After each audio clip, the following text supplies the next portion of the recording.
Hello, welcome. I'm Ola Jola, singer, songwriter, and lots of other things as the need arises. If you're new here, it's so good to have you here. If not, welcome back. My last few videos have been a mix of pageant commentary about the Nigerian pageant space and a book review somewhere in there. In this video, I'll be talking about the Mr. Eco International Nigeria competition, which is presently bubbling up.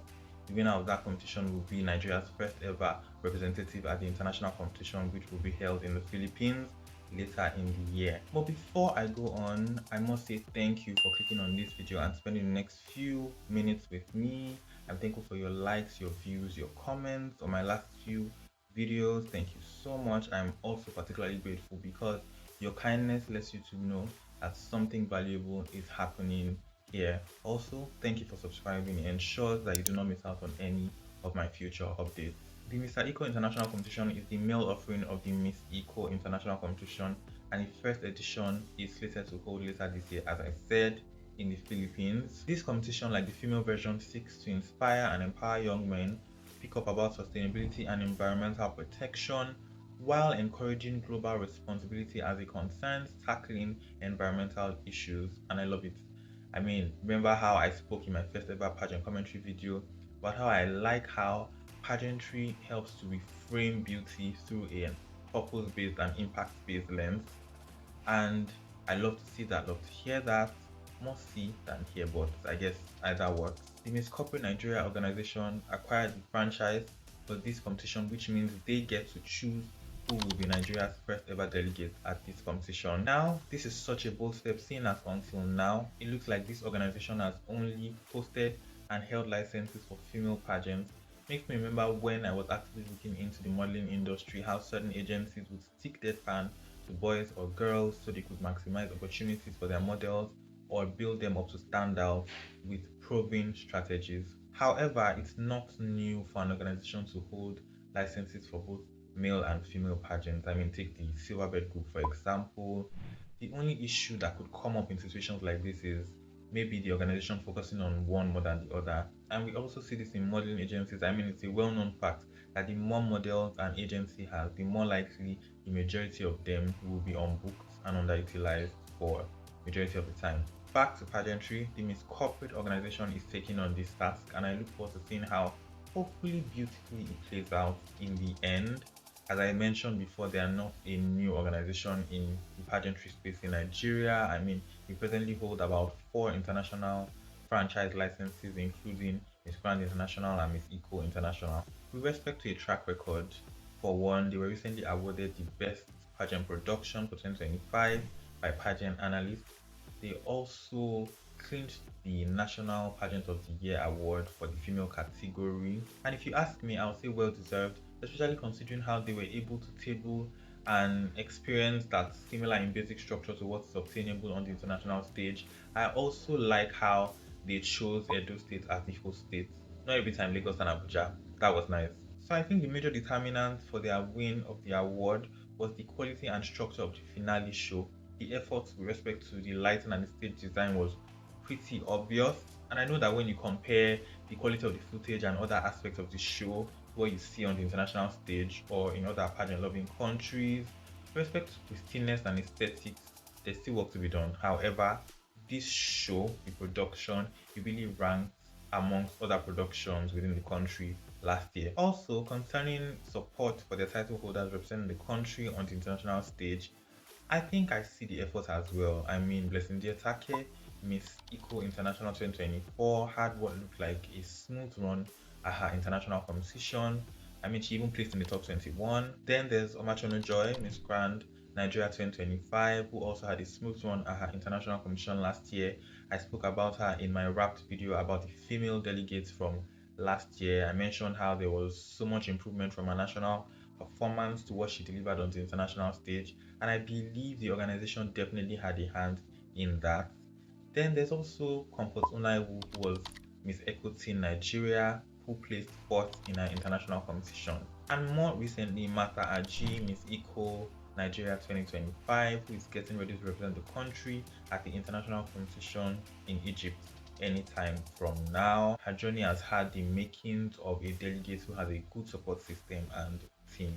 Putting all this together, I think we can definitely say that the Miss Corporate Nigeria organization is definitely showing promise and steady progress.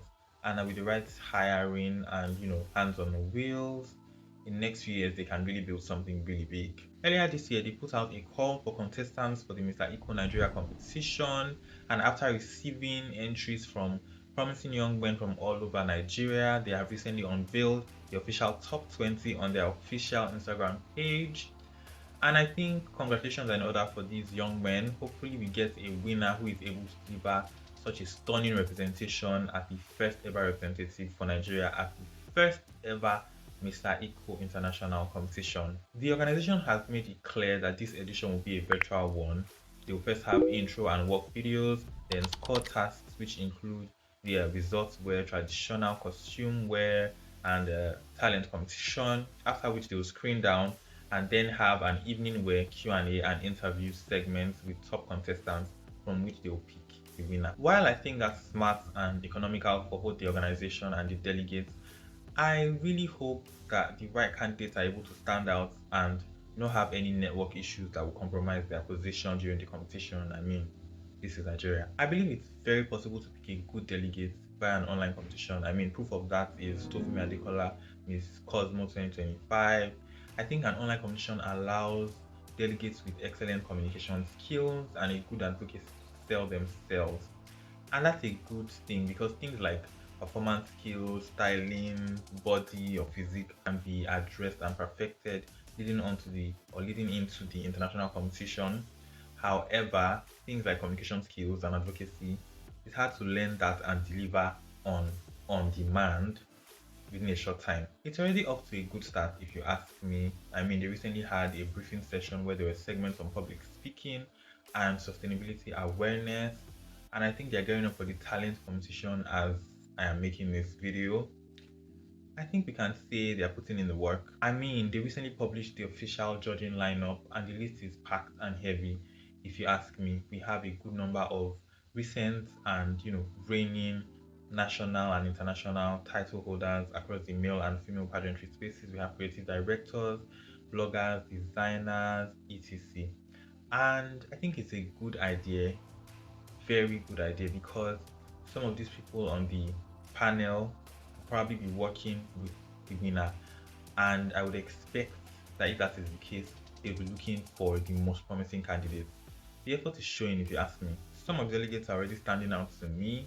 I'll name a few, and this is no shade to the others, but I think Rivers looks really good, and I think he can speak healthily. Ondo is another delegate who looks good, can speak well. However, I sense a tendency to memorize, and this can be a disadvantage as he might come across as too rehearsed in his communications, but he photographs well. Another delegate who I think photographs well is Abuja. I think he also speaks well. However, I'm concerned about how he looks different in the unveiling photo than he does in his entry video. I hope it's not AI. Quara is another striking delegate because his story ties into representation and just not surrendering to limitations as it concerns your dreams, inspiring. I think Imo is another delegate who speaks quite okay, quite well, and looks like he could also be a good representative. Cross River and Abia also look promising. Delta has a striking look. Then there are those whose looks look kind of youthful like Edo, Enugu, Oyo, and Oshun. Let's keep in mind that these are simply my opinions based on the official unveiling photos and some entry videos posted on the official Eco International Nigeria IG page. For all we know, there could be a dark horse in there somewhere.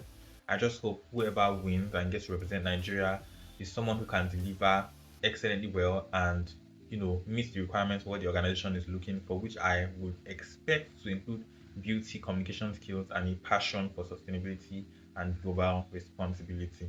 Finally, before I close out, I feel like considering that it's a male pageant and something that's different from what the organization has previously been doing, it makes sense for them to look to organizations that have been working in the male pageantry space for longer for inspiration. That's totally normal, that makes a lot of sense. However, it's nice, you know, especially when speaking about like the creative industry or the entertainment industry, it makes sense and it's nice. It's just cool to tread gently and lightly concerning inspiration so that we don't blur the lines between being inspired and just, outrightly lifting or copying intellectual property. Yes, somebody being inspired by your work enough to want to like copy or use certain aspects or ideas or elements from it in their own work should feel flattering, but without appreciable processing and due credit giving, it can feel like robbery. I'm saying this because, and I hope it's not the case and it's just a coincidence, but I'm saying this because there have been similarities in the approach and design of some social media posts for Mr. Eco Nigeria on the social media page and another prominent male pageant unit in Nigeria. For example, the entry task post.